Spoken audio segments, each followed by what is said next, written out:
god morgen. Det är bra att vara tillbaka i Stockholm. Well, if I can have the first slide. Throughout my adult life, I have been living the vision of an ever closer Europe. I was reminded as we drove to the conference centre today how, as a teenager from Northern Ireland on the periphery of Europe, I travelled on Interrail through the breadth of this continent, and one of the highlights of that was staying in the large white ship that you have across the bay there, the Aft Chapman, one of the most unusual youth hostels I've ever stayed in. But since those days in the 1970s, I've watched as the barriers that have divided us across Europe have fallen. We need to remember that in those days it really was so different. I can remember the tension of crossing the Iron Curtain from Austria to Hungary and rather more stressfully from Germany to Czechoslovakia. I can remember the customs official at Leningrad Airport inspecting a copy of one of Tolkien's books, Lord of the Rings, to work out whether this map was actually a manual for spies. And I can remember walking through disinfectant crossing from Yugoslavia to Albania, where the idea was to keep out anything from Yugoslavia, be it germs or ideas. And I can also remember as a young army officer in the 1980s how I could pass freely in uniform across this wall in Berlin. But that was a freedom that was denied to many of the citizens of this city, something that has been captured so accurately in the recent movie, The Bridge of Spies. Well, fast forward to 1989, and I suspect that most of us can remember what we were doing on the 9th of November.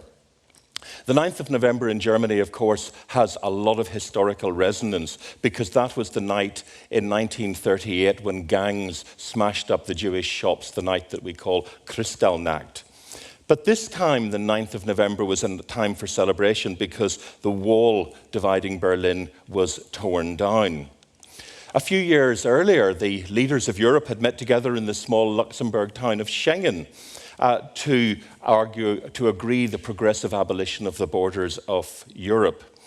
And a few years later, they came together again nearby in the city of Maastricht to agree that free trade must have a social dimension. I was born in the 1950s, and of course, the Second World War had ended a decade earlier.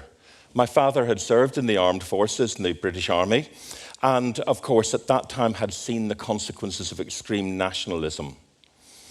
In our family, which was rather unusual in the UK, the progressive unification of Europe was a cause for great celebration, and in fact anything else would have been unthinkable. But of course I lived in a part of the United Kingdom that had its own experiences of nationalism. All around me I was reminded of how things could be different. Here in Northern Ireland, we had hatred in abundance. And many people could not accept that those of a different religion were actually human. My parents were doctors, general practitioners, working in a deprived part of Belfast on the interface between both communities with patients from both. And their surgery was quite literally on the front line. On one occasion, I remember using my school tie to stem the bleeding from the stump of what was left from somebody's leg after a bomb had gone off. And during that time, of course, I lost a lot of close friends. And later I worked in Sarajevo in the 1990s, staying in the Holiday Inn. Normally, in a hotel, you want to have a window looking on the outside, not there because of the dangers of incoming artillery. And the attitudes I heard in Bosnia at the time were very reminiscent of what I was familiar with in Northern Ireland. Now, both Belfast and Sarajevo are now largely at peace, although bombs are still going off in Belfast. But we have moved on a great deal. And I just wanted to say that to give you some idea of the journey that I have taken throughout life, both through my personal experiences and through my research on health and health policy in Europe. And because of that, it's been impossible to ignore the influence of history. And it's because of the influence of history that I am so worried about what is happening to us in Europe today. I want to reflect a little bit about the origins of the European welfare state. And in particular, I want to look at why it expanded so much in the 1950s and the 1960s. As I've just said, the architects of the welfare state had just lived through a series of cataclysmic events. The collective memory of death and destruction featured strongly in their minds. Many of those who had survived had done so by sheer luck. Perhaps an invading army had turned right instead of left at a fork in the road. And even if they had escaped the war, they had the collective memory of the Depression of the 1930s, where even the richest could find themselves poverty-stricken, homeless on the streets overnight. Those who had experienced those times were determined to build a new Europe. And it was new in many ways.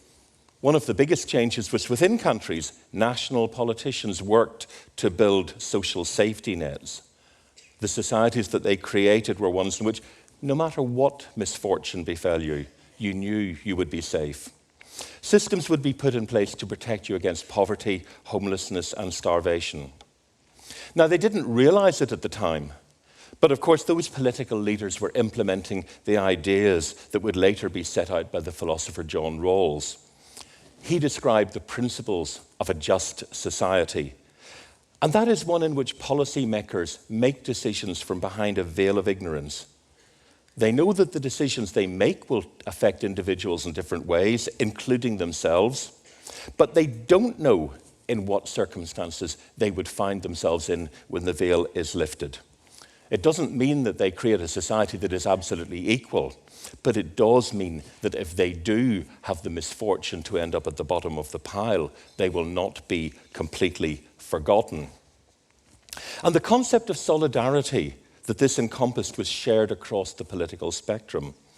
Here in Sweden, the Social Democrats, who dominated government after 1917, drove the expansion of the welfare state, of course. But elsewhere, the supporters included many politicians on the right as well. In France, Charles de Gaulle expanded health coverage and unemployment protection. And in the United Kingdom, the Conservative Prime Minister, Harold Macmillan, boasted that his greatest achievement was the massive expansion of social housing. Now, of course, it was never the case that these policies were welcomed by everybody. There were always those who objected to paying for others. De Gaulle recognized this. He came under enormous pressure in 1946 from the leading industrialists in France not to expand the welfare state. They argued it was unaffordable. But he reminded them how, when he had been fighting for the liberty of France, they had been collaborating with the occupying Nazis. The situation in Europe was very different from that across the United States. So many things that we take for granted in Europe, like universal health care, have yet to be fully implemented there. Even now, the Affordable Care Act will leave many residents of the United States without adequate insurance coverage. In many parts of the United States, the richest country in the world, there is widespread, relentless, and grinding poverty. Now, we and others think that there's a lot that we can learn from these differences across the Atlantic. Let me go back to John Rawls. Unlike in Europe, the American poor often look very different. They're black. And this is where the veil of ignorance loses any meaning, because you can know with absolute certainty, if you're an American, that if you go to bed rich and white one night, you will never wake up in the morning poor and black. Now, of course, this view is not one that has been embraced enthusiastically by everyone. Among many in the USA, the disadvantage experienced by African Americans is attributed to class and education rather than race. So do I have any evidence from my contrary view that it really is race? Well, the American academic Alberto Alesina looked across American society to pose this question specifically. And using a whole series of carefully designed analyses to test the differences, he concluded that it was virtually always race. And there's a wealth of other evidence to support this view. If you ask Americans whether they support welfare, their answer depends substantially on whether the poor around them are black or white. We know that American cities are much more divided racially than those in Europe, although the scale of the difference is often quite surprising. We in Europe rarely talk about people living on the other side of the tracks. And as one journalist noted, at one of the recent Republican Party debates, the only people of color present were the hotel staff. And many white Americans have little or no social interaction as equals with their African American compatriots. So it's not surprising therefore, that we find that in America, attitudes to welfare correlate closely with how you answer the question, have you had a black person to dinner in your house in the last 5 years? And in one recent graphic example, researchers have used the opportunities provided by Google Trends to show the close association between what we term the N-word, a fairly clear marker of attitudes to African Americans, and the health outcomes of that population. But things are changing in Europe, and changing in two important ways. Up until 2007, the argument for investment to create a virtuous cycle of health, education, and economic growth was widely accepted. It was manifested in, for example, the Untitled Chapter, agreed by the member states of the WHO, linking health and wealth. The European Union had a similar approach. And we, in our research, are pleased that we contributed substantially to the evidence that underpinned these policies, showing that a healthier population was more productive, remained longer in the labour force, and was more willing to invest in education and skills. We also showed that investment in health could lead to economic growth in other ways, such as regional development. We were even able to show that investment in health was one of the best ways of stimulating the economy because of the way that it put money into the pockets of low-paid workers, the so-called fiscal multiplier effect. But in 2008, as we've just heard, everything changed. A combination of deregulation of the financial services sector and reckless lending caused global financial markets to come tumbling down. And I've already mentioned one Oscar-winning movie, but this other one has also already had a plug, and I would really commend to you, if you haven't watched it, The Big Short, perhaps the clearest and definitely the most accessible explanation of what went wrong. But remember, this is only a movie. And unfortunately, that's a lesson that was not learned before when this movie came out, and unfortunately, when some of those on cocaine-fueled sprees forgot that this was an allegory and not an instruction manual. So just as in the 1930s, the consequences were calamitous. Across Europe, people lost their jobs, their homes, and their savings. And as we have shown, mental health worsened, and the long-term decline in suicides was reversed. In Greece, the worst affected country, infant mortality began to rise again. Malaria, previously eradicated, reappeared, and there were outbreaks of HIV following the closure of needle exchange programs. But in another way, the crisis was very different from that in the 1930s. The welfare state was working, even if not for everyone. American commentators coined the term welfare for Wall Street. Governments stepped in to bail out the banks, and the bankers were protected in other ways too. Despite widespread evidence of collusion and fraud, to say nothing of criminal neglect, only a handful of the worst offenders, like Bernie Madoff, were ever prosecuted. And this was at a time when many countries were prosecuting homeless and starving individuals for shoplifting tins of soup. Before the crisis, the Canadian author Naomi Klein wrote a book called The Shock Doctrine, and she described how, for several decades, a global elite had exploited disasters. It should be no surprise that those same voices are calling for more of the same in Europe, arguing that governments that could find over $1 trillion to rescue the banks are unable to pay for the welfare state. The only answer, they tell us, is austerity. And austerity is what we have got. And that has given us the longest and deepest recession for 3 centuries. Falling living standards for ordinary people, increasing death rates among the most vulnerable, such as we've shown recently, the very old in England, increasing mortality among the over 85s for 3 consecutive years, which we can link directly to welfare cuts.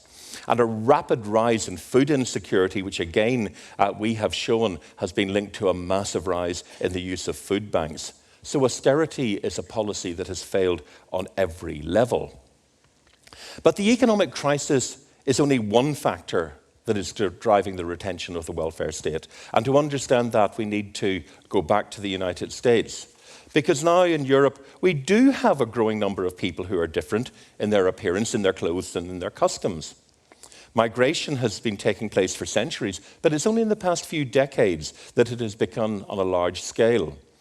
And in part, of course, this has reflected our own needs for skilled and for unskilled labour, in reflection of falling birth rates, and in some countries, underinvestment in higher education. And of course, in part, it reflects the process of globalization, with images of what it is like to live in Europe or America appearing on video screens throughout the world to people who are now connected by international aviation routes. But in the past 2 years, the situation has changed beyond all recognition. An estimated 4 million people from Syria and Iraq are now living in neighbouring countries, and about 1 million have travelled to Europe.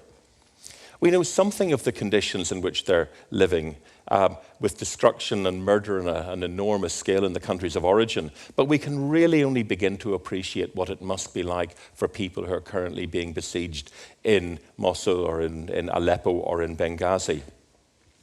So taken together, these two issues have contributed to undermining the welfare state within European countries. But they've done much more.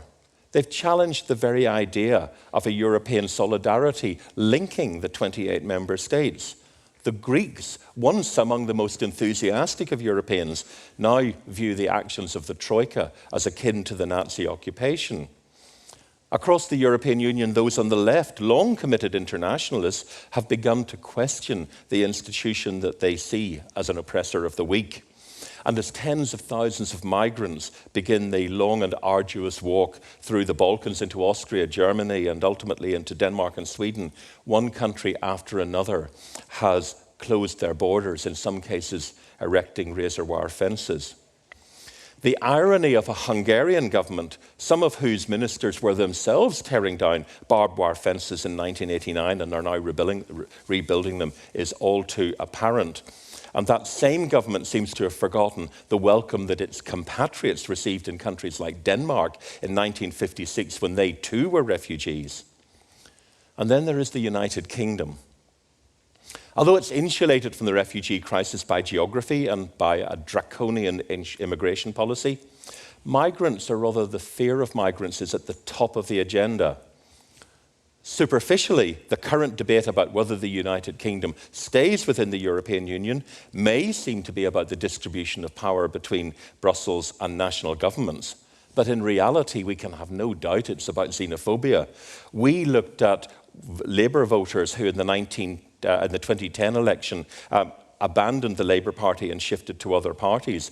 Those who shifted to UKIP, the anti-European party, were overwhelmingly concerned about immigration, less so about Europe. The ones concerned about Europe went to the Conservatives.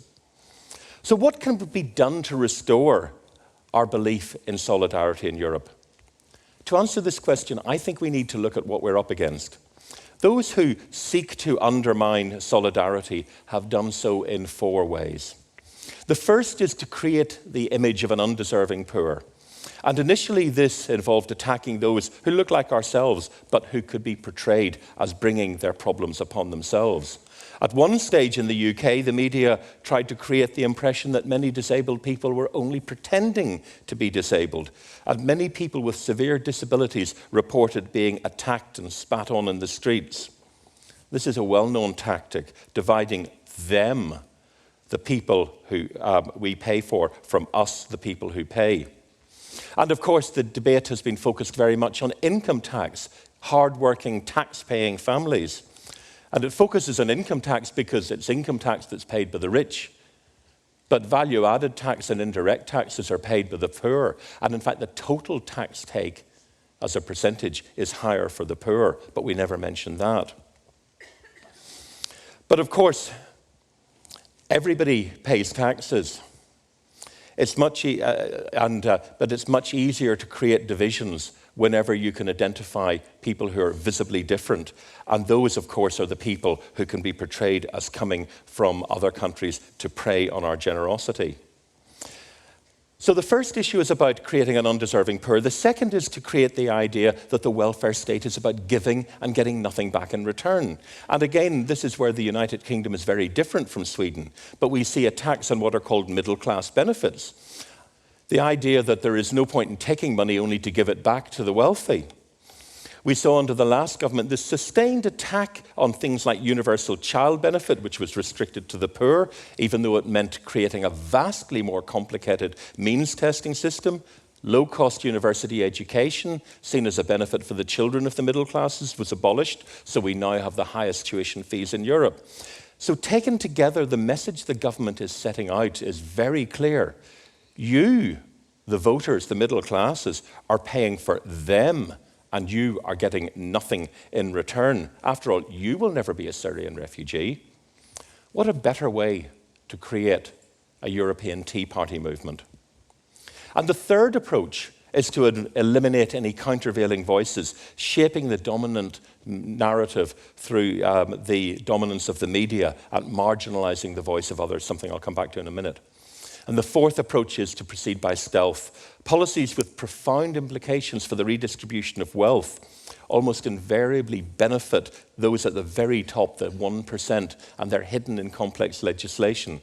Politicians use terms like modernization when they really mean exploitation.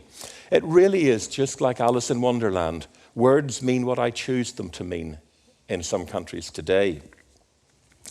I believe that if we want to reverse these changes, we have to tackle each of these issues. We do need to recognize that in many countries, elements of the indigenous population have been left behind. In the UK, it is the white working class who have the lowest educational attainment. When their children try to enter the job market, they cannot compete with often much better educated immigrants. And many of those immigrants are willing to accept much poorer working conditions, at least in the short term. So there's two things that we need to do. And one, the most acute and the most self-evident, is to tackle the refugee crisis. And that means we need to do something about the reasons why people are fleeing. And tragically, of course, many of those reasons are because we caused it in the beginning with the illegal invasion of Iraq. And then we proceeded to destabilize one regime after another. Now, this is particularly important because if you look on the internet, you'll see that there's an unholy alliance, including some neoliberals, who are actually welcoming the flow of refugees because they're saying explicitly that this will undermine the European social model. You will see on some of these websites saying, we need more migrants because this is the best way to demolish the welfare state. Rachida Dati, the former justice minister in France, has set out what I think is a well-reasoned set of arguments for what we need to do. And overnight, of course, you will know that there has been some agreement with Turkey to try to do some of these things, although it may unfortunately be blocked by Hungary. But we also need to understand much more about why people are fleeing. We need to understand this complex web of interests in Syria, in Iraq. In the old days, we used to say that my enemy's enemy is my friend. Now it's far more complicated. And the web of who is supporting whom against whom almost resembles a Jackson Pollock picture. Very few of those people who are struggling to get to Europe want to leave their homes. They have no alternative. They're being bombed and starved and terrorized. And we really need to sort this out as the great powers wage their own internal proxy wars for their own interests, despite the human misery that's being caused. But we also need to accept that we have a problem with education in some European countries. We're creating an underclass that is frankly incapable of engaging with the digital economy. Now, you, of course, I know are all too familiar with the problems here in Sweden. Although what is remarkable is that we in the United Kingdom seem to be very keen on copying some of the ideas that have perhaps not been quite so successful here. And we also need to improve our labour market conditions. In the United Kingdom, we have a minimum wage and we have a living wage, and the two are quite different, and that tells you a lot. Only at present, the minimum wage is legally enforceable, and even that is widely flouted. And we have shown in our own work how whenever the minimum wage was introduced, those people who benefited had a quite significant and demonstrable improvement in their mental health. Paying people a little bit more can make a huge difference. But we also have to re-establish the principle that the welfare state is there for everyone. It's not just a matter of giving money to them. The argument that at times of austerity we cannot afford middle-class benefits is, I know, intuitively appealing. But if we take it to its natural conclusion, we get to the situation that Richard Titmuss described in the 1950s. A service for the poor is a poor service. And excluding the middle class from any benefit, we erode any residual support for the welfare state. The paradox is that many people would actually be better off paying higher taxes for collectively funded, publicly run services than paying for it themselves. Now, to tackle the third issue means strengthening the countervailing voices. Nowadays, the discourse is dominated overwhelmingly by the interests of the 1%, usually through the mouthpieces they fund. In the UK, for example, the Institute for Economic Affairs, funded, although it doesn't like to admit it, by the tobacco industry and oil industries, looks like it might succeed in getting a law passed that would gag charities and universities from many forms of advocacy. In the past, we could look to the trade unions to speak for ordinary people. And contrary to what is widely suggested, they do not only act in the interests of their own members. Throughout history, the trade unions have played a crucial role in improving conditions for everyone. And even the International Monetary Fund now concedes this.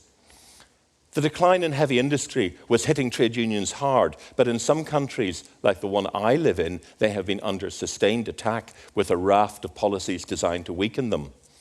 And this takes me back to the first point, because in the 1960s, when there was much more racism than there is today, relations between the indigenous populations and migrants in the workplace were actually much better, because everybody benefited from strong employment protection. But we also need to tackle the concentration of power in the media, where the dominant narrative is shaped in a few countries by a handful of billionaires such as Rupert Murdoch. And this is a legitimate object for research by public health, as we have done, showing how newspapers can make a difference to how people see the world, and in this case, not necessarily for the good. And the final thing that we need to do, and this is for those of us who are researchers, is to ensure that the consequences of policies are made visible. This is something we've been working extremely hard on. Just a few of the examples: documenting the rise in food banks in England, showing its link to welfare cuts, or demonstrating the links between cuts in housing benefits and mental illness. On rather too many occasions, we've had to draw attention to situations where British ministers were being, as a former cabinet secretary said very diplomatically, economical with the truth. There are other ways of putting it. In a democracy, academia has an important role in holding the powerful to account, even when we are coming under attack in a country like the UK, so that when people vote, they at least have the information they need to make the decisions. Now, it's very easy to be complacent. Societies have repeatedly shown their resilience, finding ways to adapt to changing circumstances. But sometimes circumstances change in a way that no one can predict. Did anyone predict migration to Europe on the scale that we're now seeing? And what about current events in America? Another movie. I don't spend all my time going to movies, but I spend a lot of time on planes, although I usually work because they're usually not so good. But let's go back to a movie in 1985, Back to the Future, when the character Marty McFly travels back in time to 1955 to meet the eccentric scientist Doc Emmett. Emmett asks him about the future and is told that Ronald Reagan was occupying the White House. Who? The actor, he exclaims with surprise. Just think what Doc Emmett would think about the current state of the Republican Party today. This is frightening, very frightening, the idea that Cruz actually might be the reasonable alternative to Donald Trump. But we don't need to look far beyond the boundaries of Europe to see the parallels with the 1930s. We've got a world that's extremely uncertain, and I think it would be a tragedy if we failed to learn the lessons of that period once again after such a short interval. And the message I want to leave you with is one simple one, and it's one that's very familiar to you all by the historian Santayana. Those who ignore history are doomed to repeat it. It may have become a cliche, but it is no less true for that. Thank you very much, Tak.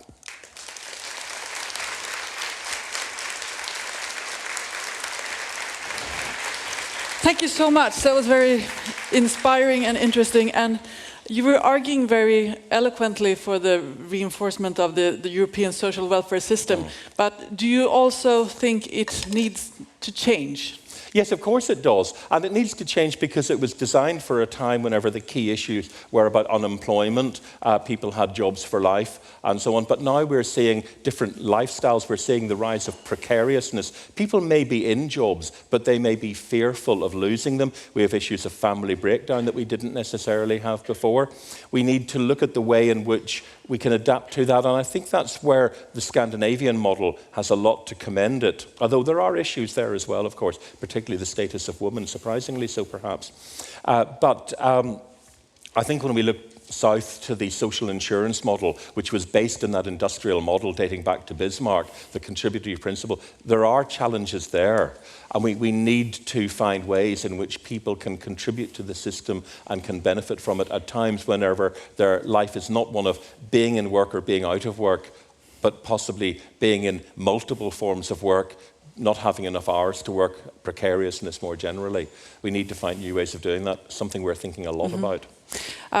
Because we all know that Swedish economy in specific is doing very well at the moment, and still people are questioning if we can afford the immigrants coming here and if they should have access to the social systems. How should we attack that? Well, first of all, be grateful that you actually have the Swedish economy. There was a paper that came out over the weekend comparing the 4 Nordic countries. Norway and Sweden are doing well. Denmark and Finland, of course, are not. And I think there is a lot of being debated about what we can learn from those lessons. But I think you too have a problem with particularly in the south of Sweden, in some of the deindustrializing areas where you had a heavy industrial workforce that now doesn't have the same prospects, where you did have relatively poorly educated people moving into jobs in manual work. Those jobs don't exist anymore. Key issue is education, and I'm not here to criticize Swedish policy, but you are aware of how Sweden is doing in the international rankings, the PISA rankings. We in the UK are adopting many of the same models and having the same problems. So I think looking at the education system is a major challenge. But on the other hand, you have a lot going for you here. You have a very robust academic centre. The research coming out of Sweden is outstanding on this. Many of the people who have done it are here, who've contributed to this are here in the audience. You have the opportunity to make the invisible visible, because much of what we in the rest of the world have learnt has been from Swedish research and from the things that you have done. The achievements in areas like the 0 deaths on the road, for example, your policies on tobacco, in a book that we edited a while back where we looked at health policies in Europe, Sweden came out at the top, but there's still work to be done. One final question. We all see that the European Union is under reconstruction, or some would say deconstruction. Yeah. What direction do you believe it has to take from Okay, now? well, I have a competing interest here because I lead up a group called Healthier in the EU, in the UK. I believe that the UK should stay in. I understand that many people in the rest of Europe might think that it would be better for Europe if the UK was to leave, so you could get on with sorting out the problems rather than debating the minutiae of child benefit for Polish workers with my Prime Minister. There are other things to discuss. The European Union is a product of the member states. The member states come together. It is a supranational body, but the member states need to act together much more. I think we do need to move to much closer integration. We have real challenges at the minute. We have a number of governments in Europe that, frankly, almost want to see the destruction of it. Our government is not being helpful. If Slovakia ever gets a government, which is looking unlikely at the minute, it's not clear that will be very helpful. And then we have the Hungarians. But how important is it to have a closer collaboration concerning the health issues? Well, very important, because if you look at what the European Union has done in health, environmental legislation, the Tobacco Products Directive, rare diseases, the European Health Insurance Card, millions of Swedes have the European Health Insurance Card, 27 million British people do. I hope they'll all be voting in favour. And pensioners living abroad, again, many Swedes going south. So the European Union is essential for health. I mean, if we didn't have it, we would have to reinvent it. And certainly for the UK, we would have to try to emulate Norway and be part of it in some way. So yeah, it's a great idea. Well, thank you very much. And by the way, I loved your references to all the movies. I don't remember. Does anyone remember? Because Back to the Future, it was recently that he traveled back to. It was like a couple of months ago. Well, no, the first one was 1985. It was famous for having a DeLorean car in it. If you remember the DeLorean cars, they were built in Belfast. A complete disaster because DeLorean was actually a con man and was later arrested for cocaine trafficking. But he fooled the Northern Ireland government for a while. Martin McKee, thank you so much.